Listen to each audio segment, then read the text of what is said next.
విరాట్ అయితే తన రూమ్లో కూర్చొని చాలా సీరియస్గా ఆలోచిస్తూ ఉంటాడు. ఏంటి నా చేతులతో నేనే స్వయంగా అందరి ముందు చంద్ర మెడలో మంగళసూత్రాన్ని వేశానా? నేను నమ్మలేకపోతున్నాను. ఆ నల్లపూసల తంతు నా చేతులతోనే స్వయంగా జరగటంతో నేను అస్సలు నమ్మలేకపోతున్నాను అని చెప్పి ఆలోచిస్తూ ఉంటాడు. ఇంతలో అదే రూమ్కి అయితే చంద్రకళ వస్తుంది. ఇక చంద్రకళ హ్యాపీగా నవ్వుకుంటూ వస్తూ ఉంటే అది చూసి విరాట్ అయితే, ఏంటి చంద్రకళ, నువ్వు ఇంత హ్యాపీగా ఎలా ఉండగలుగుతున్నావు? నాకు అస్సలు అర్థం కావటం లేదు.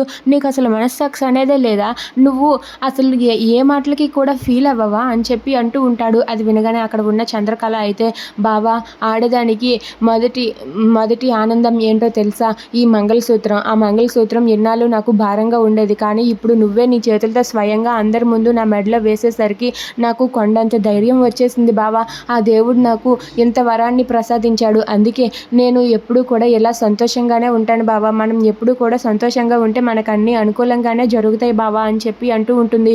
అది వినగానే అక్కడ ఉన్న విరాట్ ఎలా అంటూ ఉంటాడు, మా అమ్మ కేవలం నిన్ను అత్త కోసం మాత్రమే భరిస్తుంది, లేదంటే నిన్ను ఈ పాటికి ఏ ప్లేస్లో ఉంచేదో ఒక్కసారి నువ్వు ఆలోచించుకో అని చెప్పి అంటాడు. అది విని చంద్రకళ అయితే మౌనంగా ఉండిపోతుంది.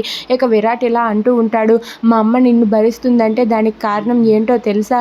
అత్త మాత్రమే. అత్త కానీ ఇంట్లో నుండి వెళ్ళిపోయాక అప్పుడు నీ పరిస్థితి ఏంటో ఒక్కసారి నువ్వు ఆలోచించుకో. ఏ మనిషికైనా ఓపిక ఉన్నంత వరకే ఎవరినైనా భరిస్తారు. ఓపిక అనేది నశించిందనుకో ఏమైపోతారో ఒక్కసారి నువ్వు ఆలోచించుకో అంటూ విరాట్ అయితే చంద్రకళకు అంటూ ఉంటాడు. అది వినగానే చంద్రకళ చాలా బాధపడుతూ ఉంటుంది. నా ఓపిక కానీ నశించిందంటే నువ్వు ఏమవుతావు ఒక్కసారి ఆలోచించుకో చంద్ర. నువ్వు ఇంతకన్నా ఓవర్ చేసావంటే మర్యాదగా ఉండదు అంటూ విరాట్ చంద్రకళకు వార్నింగ్ ఇస్తాడు. అది విని చంద్రకళ ఒక్కసారిగా షాక్ అయి తనైతే చాలా బాధపడుతూ ఏడుస్తూ ఉంటుంది.